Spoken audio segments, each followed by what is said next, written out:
What's up, everyone? Day 2 of mandatory mini camp is about done. Got a lot of information for you guys. Some good stuff, some bad stuff, but all in all, it was a good practice. Kind of like yesterday, there was some rain, so that could play into a factor a little bit. Also, got to remember there's no pads on. We're not going to see pads on for a while, um, so this is just, I guess, like high school practice essentially. So let's just get on with it. Josh Rosen struggled. He did not have a good practice at all, guys. He was There was a lot of throws that should have been interception. He was inaccurate.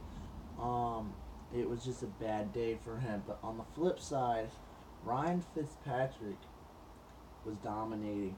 He was throwing dimes left and right. Touchdown pass here and there. I'm talking about 60, 70-yard touchdown passes.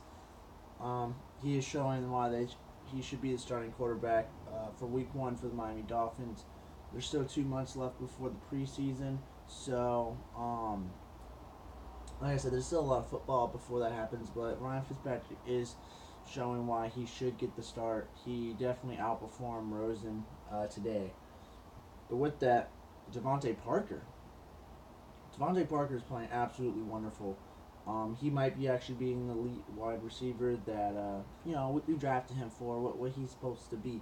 He had like 3 touchdowns over 60 yards today, all with Ryan Fitzpatrick.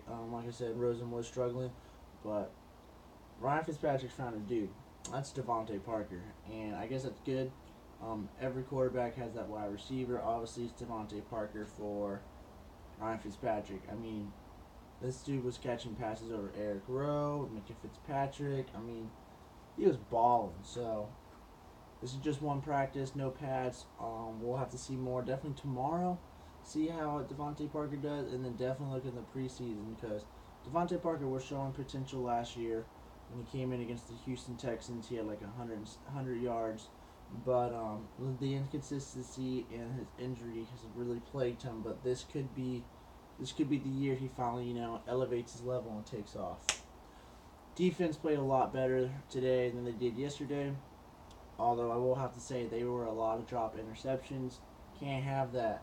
That really does hurt a team. If you had the potential of getting the interception and you just dropped it right there, that could have been a game changer for any game. That could have been the game-winning interception. Could run that for a touchdown. I mean, momentum changing, everything. So defense, they did step up. They were applying pressure today. They did get a couple interceptions off of Rosen, but the drop interceptions, they got to get better.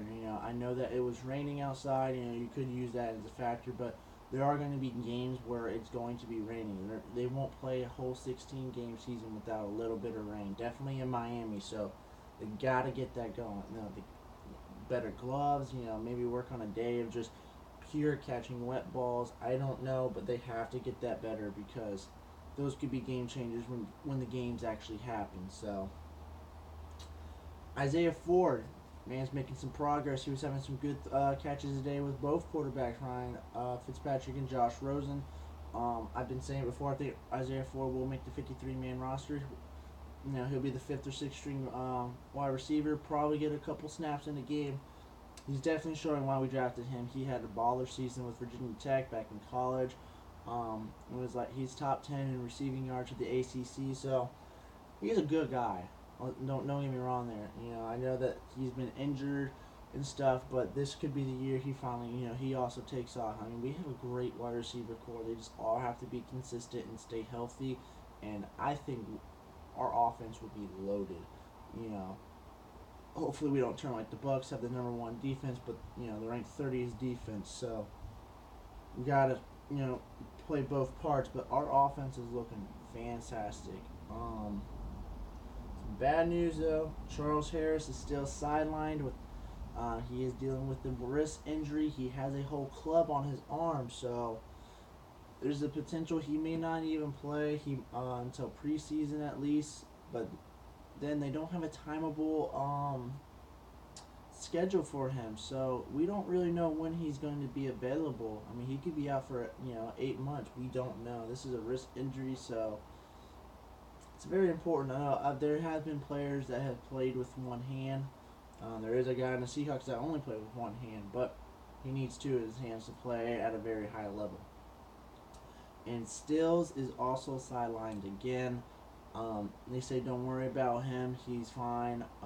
He'll be ready for when the pads come on and the preseason training camps and all that. So he's going to be one of our main wide receivers. Our deep threat, although DeVante Parker might be taking that away from him because DeVante Parker has been balling. So keep an eye out on Stills because Stills is going to be, like I said, our main offensive weapon. So hopefully he does get better very quickly so he can start picking up the offense. Bryce Butler, yesterday he got hurt. He had left practice. It didn't look so good, but they're saying he might be back very soon. Probably not the rest of this mandatory mini camp because it's only 3 days. But when training camp comes in a couple of weeks, I think he should be back. He's fighting for a roster spot.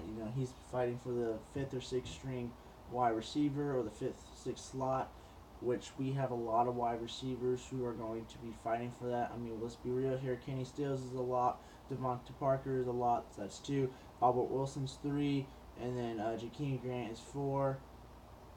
So there's already 4 slots taken up already. So, and you already know Preston Williams probably going to get one. Isaiah Ford's playing very well. So this is a very contested battle for the wide receivers.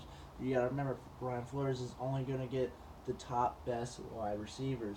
I don't see them adding a 7th wide receiver to the mix unless one of the starters are injured. So it's a very big competition. It's really fun. Tight end Durham Smith, however you pronounce his name, I think that's how you pronounce it. One of our fourth round pick from last year. He was sidelined. They won't go into the injury of what has happened, but he was sidelined. We need to get him back. I think our tight ends are they're young, but they got to get the experience quickly and soon because, Gesicki, yeah, but he doesn't block. So this guy, he can. So it's we'll probably be playing 2 tight end packages. I really don't know what Brian Flores wants to do for the offense. I know Aaron Gase wanted to do 2 tight end packages, although he didn't like to run. Brian Flores, though, probably wants us to run, so a 2 tight end package will probably work. So we got to get him back. And then Jesse Davis is playing in a new position. He's playing offensive tackle now. He's not playing guard. So he's been playing very well at tackle. What the word was today. So, which could be absolutely good because he could be, that main piece, that blindside guy who can actually probably step up, which is definitely what we need to get our offensive line. Is the greatest offensive line. With a lot of rookies on our team that are trying to fight and compete. So that would be big. But I have heard the rumors that he's doing fantastic at offensive tackle. So hopefully he can keep it up. But that's basically all I got for you guys today. The main stuff. There's probably a couple things I did forget, which you guys will probably find out on another video, somebody else. But that's just the stuff I have for you guys today. Hopefully I'll come back tomorrow for day 3. If I have the time. But yeah, I hope you guys enjoyed the video. Hope you guys learned something new. And if you haven't already, just subscribe to the channel. Every day I'm getting better. We're getting better. The channel's growing. So hopefully, soon that we will be taking off and taking everything to the next step. But thank you guys for your time and your patience. And hope you guys have a great day and a great week. So catch you guys on the flip side.